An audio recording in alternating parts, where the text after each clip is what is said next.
Right, mate. We're on to our 15 of the best. Well, I've got 17. Okay, so first up, number one. Well, first prop, number 1 or 3, it doesn't matter to me, but let's just go for it. All or Brown or Carl Heyman? Yeah, exactly the same. My Carl Heyman story. Shall I tell you my Carl Heyman story? Sure. Just to tell, we've had to redo this, so you're hearing this story for the second time. But Carl Heyman I played with Carl Heyman for the South Island team. Under 16s? Under 16s, mate. Gosh. And he was as tall and as heavy and as mean with the skinner head as he was. Yeah, when he played for the ABs. Wow. Unbelievable, mate. We used to just lift this poor guy at the front of the line out because he was so big, 6'4" or whatever he was. No one could compete. No. And we were the first South African. We were the first South Island team ever to beat the North Island. I don't like that.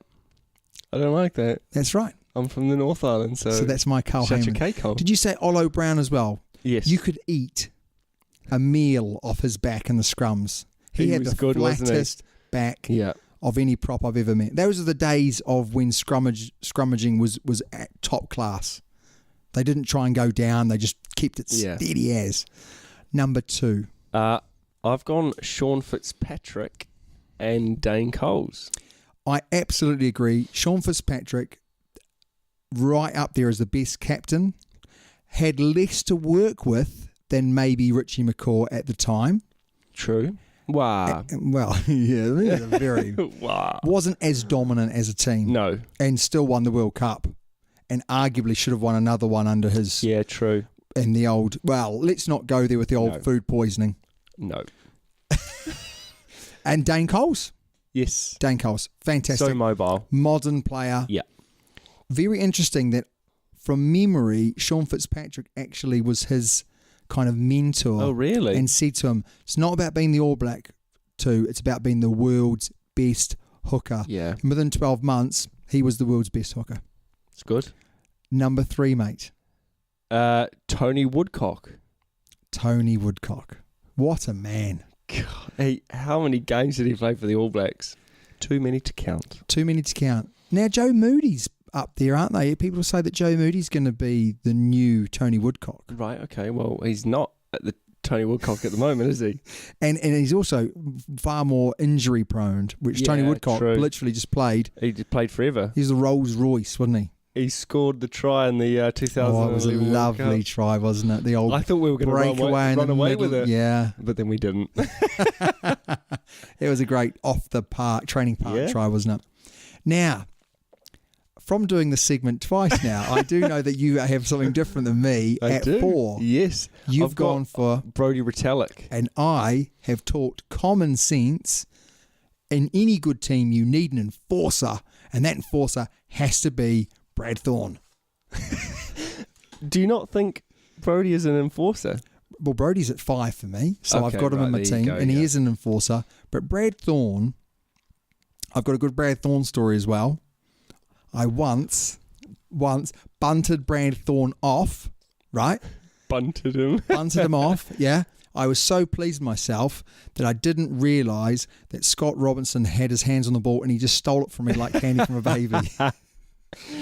But no, Brad Thorne for me was part of the reason why New Zealand was so dominant in that era. Oh, definitely. And now that you've mentioned his name, I would think I would put him in instead of Sam Whitelockers, who I've got for 5.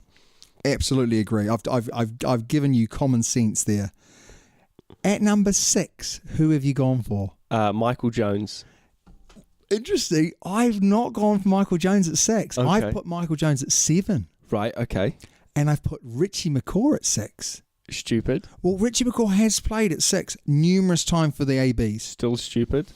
And Michael Jones was a 7. He didn't play at 6, as far as I'm aware. Oh, right, okay. So that's the reason why I've done that. But who have you gone for at 8? Zinzan Brooke. Oh, mate, same here.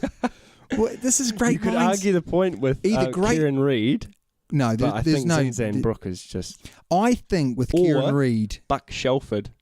No, not Buck. Do you remember the old bring back Buck? I don't think he was in Super Rugby, though. No, he wasn't. Yeah. No, he wasn't. I think actually Zinny just played Super Rugby before he went off overseas or retired or whatever he did.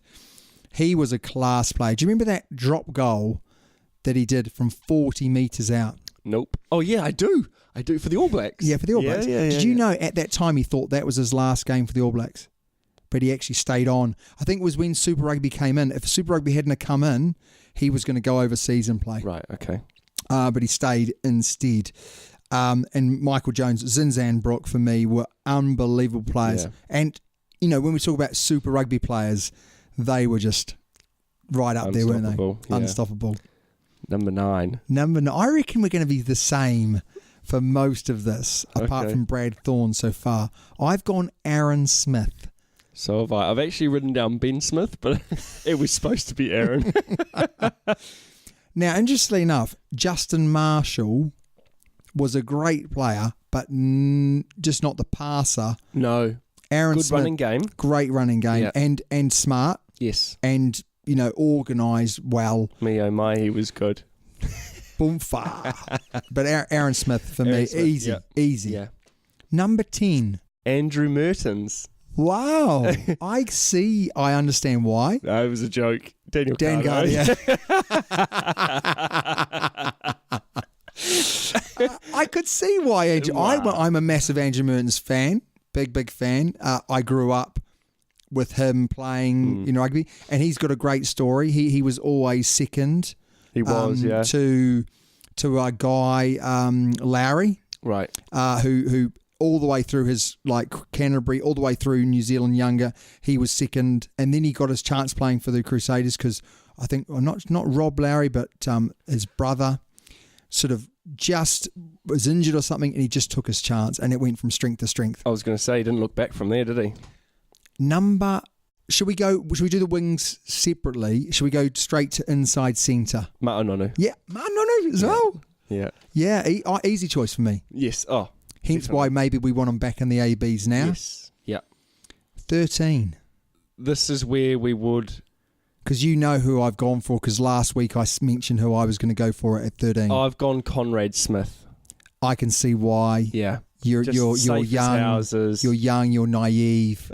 You didn't grow up with Frank Bunce. Frank Bunce was the man. He really was the man. I mean, Conrad Smith was actually the man also. Yeah. So I would say they both deserve to go in there. They're good. Both and even really good. Tana Umanga. Yeah. Was right up there as well. Yeah. I could have put him in. You could almost put him at 12. And Harry played with the Lions in the Lions game was unbelievable. He may have cost... The reason why I've not put him in, actually, because he cost us. I think he cost us the World Cup. If he had stayed and played, we would have won that World Cup. Yeah, but he... And he left. And he retired. And he said... Stop being such a sourpuss. He said his body was breaking. How dare he? Break it one last time. Right. So, wingers, mates. Oh, wow. I've gone John Olomu. Oh, you have to. Jonah. You have to. Jonah. The late John Olomu. What a player.